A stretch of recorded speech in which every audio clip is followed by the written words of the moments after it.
Qu'est-ce qui change à partir du 1er janvier 2023 pour les ménages? Le traditionnel cortège de nouvelles mesures est marqué cette année en 2023 par la crise énergétique et par l'inflation.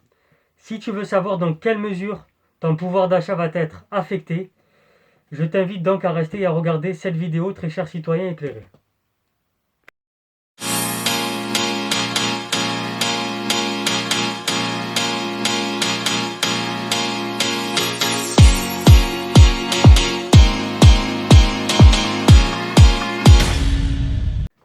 Bonjour à tous et tous, citoyens éclairés, salam alaikum, welcome, hola, qu'est-ce, j'espère que vous allez bien.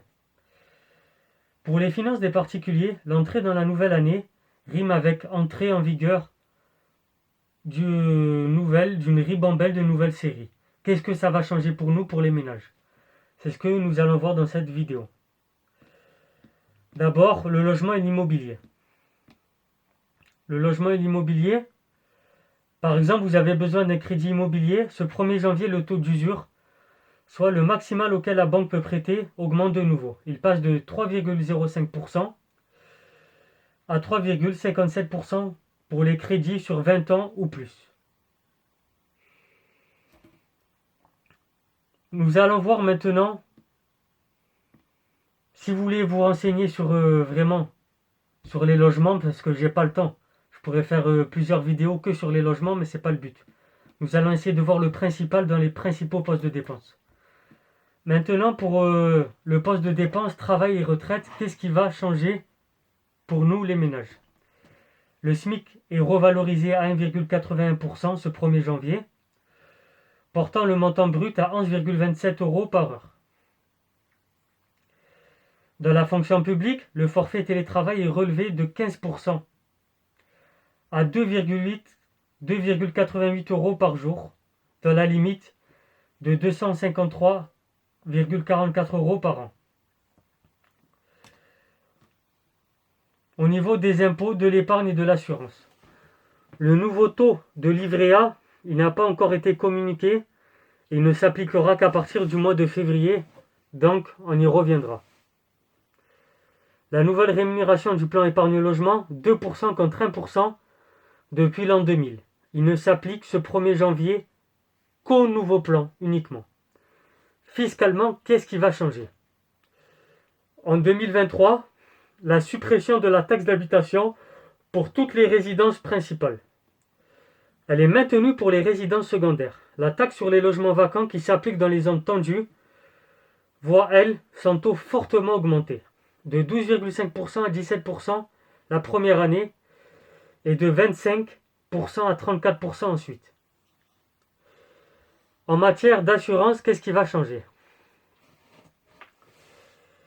Plusieurs modifications relatives à l'indemnisation des catastrophes naturelles pour les logements et les véhicules entrent en vigueur. Les assurés auront par exemple 30 jours au lieu de 10 jours pour déclarer un sinistre, à partir de la publication de l'arrêté de catastrophe. Mais encore, les frais de relogement d'urgence devront être pris en charge. Un décret est toutefois attendu pour préciser les modalités. Vous venez d'acheter un smartphone et vous acceptez l'assurance proposée par le vendeur.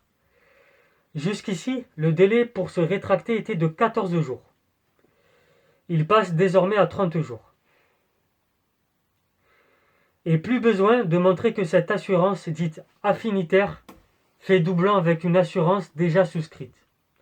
En gros, il n'y a plus besoin de se justifier pour se rétracter. Au niveau de la famille et au niveau de la santé, la démarche pour demander la carte familiale nombreuse qui donne accès à des réductions en matière de transport ferroviaire est maintenant gérée par l'État au lieu de la SNCF. Cette démarche va évoluer. Elle pourra se faire 100% en ligne à partir du 9 janvier sur cartefamillenembreuse.gouv.fr. Les frais de dossier pour 3 ans passent de 19 à 18 € par foyer. C'est une avancée qui a été notamment obtenue grâce à des associations. Maintenant, nous allons voir les nouvelles pensions alimentaires. Celles-ci vont bénéficier automatiquement du dispositif d'intermédiation gérée par l'Agence de recouvrement et d'intermédiation des pensions alimentaires, l'ARIPA. C'était déjà en fait le cas, si vous voulez, quand deux personnes divorçaient devant la justice. Le principe, c'est quoi? C'est le parent débiteur verse maintenant le montant à l'ARIPA qui se charge par la suite de le transférer à l'autre parent et d'en dégager une procédure en cas d'impayé. Donc c'est l'ARIPA qui va gérer ça, c'est beaucoup mieux pour les parents. Divorcés, j'entends bien. Vous souhaitez changer de nom de famille pour un motif légitime? L'annonce à publier au journal officiel devient gratuite. Elle coûtait à l'époque 110 €. Plusieurs évolutions concernant la prestation de compensation du handicap vouée à financer certaines dépenses liées à la perte d'autonomie. Les critères d'éligibilité sont étendus. Elle sera désormais accessible à certaines personnes souffrant d'un handicap intellectuel. Le gouvernement estime que 30 000 personnes pourront donc bénéficier de ce nouveau dispositif. Au niveau des consommations et des factures, le 1er janvier, les tarifs réglementaires du gaz, qui n'avaient pas évolué, écoutez bien, depuis octobre 2021, sont dégelés. Ils doivent donc augmenter en moyenne de 15% TTC, puis être de nouveau figés jusqu'à mi-2023. Maintenant, nous allons voir le prix des timbres. Et je vous annonce, nous allons faire une deuxième vidéo parce que cette vidéo sera beaucoup trop courte. Le prix des timbres, il pourra être difficile de s'y retrouver. La Poste revoit en profondeur son architecture tarifaire. Les timbres rouges, 1,43 € en 2022, et gris, vont disparaître. Le vert est maintenu, le prix il est inchangé, 1,16 €. Il ne sera toutefois plus distribué en 2 jours, mais en 3 jours. Si tu veux la suite, je t'invite à regarder l'autre vidéo que je vais faire dans pas longtemps. C'était Soso l'Intello, comme d'habitude. Le petit pouce bleu, le petit like.